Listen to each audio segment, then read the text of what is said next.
చాలా విషయాలు రాజశేఖర రెడ్డి గారు చెప్పింది. ఈరోజు రైతుల యొక్క సంక్షేమమే మా ప్రధాన ఎజెండా అని చెప్పి అధికారంలోకి వచ్చినటువంటి కాంగ్రెస్ పార్టీ ఈరోజు రైతులు ఒక పక్క ఈ ప్రభుత్వం యొక్క అసమర్థత వల్ల, నిర్లక్ష్యం వల్ల ఇప్పటికే అనేక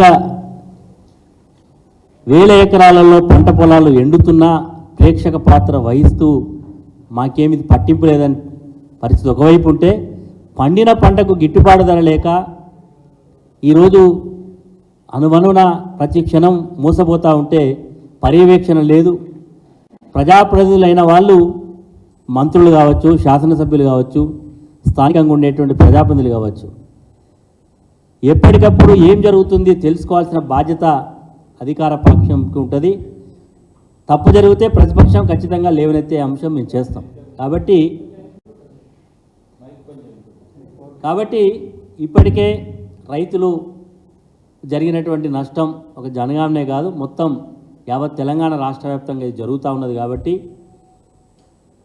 అధికారంలోకి రావడానికేమో ఆనాడు ఎంత అద్భుతంగా చెప్పిండు, 500 బోనస్ ఇస్తాం, అదేవిధంగా బోనస్తో పాటుగా 2 లక్షల రుణమాఫీ చేస్తాం, అసలు మేము పుట్టిందే రైతుల కొరకని చెప్పిండు.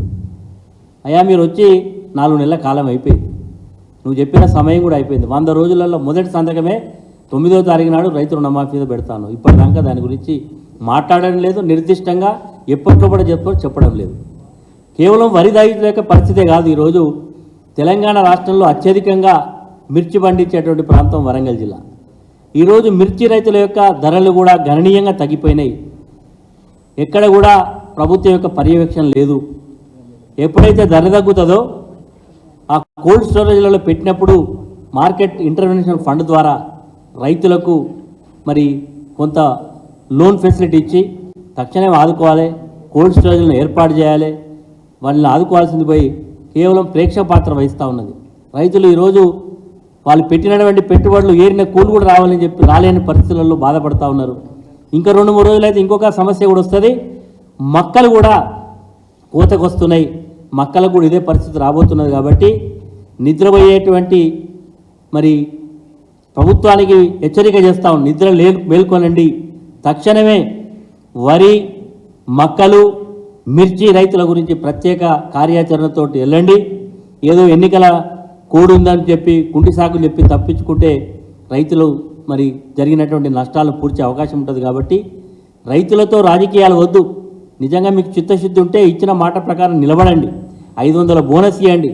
మేము మాట్లాడితేనేమో ఈరోజు ప్రతిపక్ష పార్టీలు రాజకీయాలు, మేము రాజకీయం కొరకు మాట్లాడడం లేదు.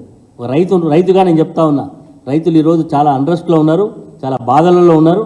కాదు తక్షణమే ఆదుకోవాలని చెప్పి మీ ద్వారా డిమాండ్ చేస్తాను.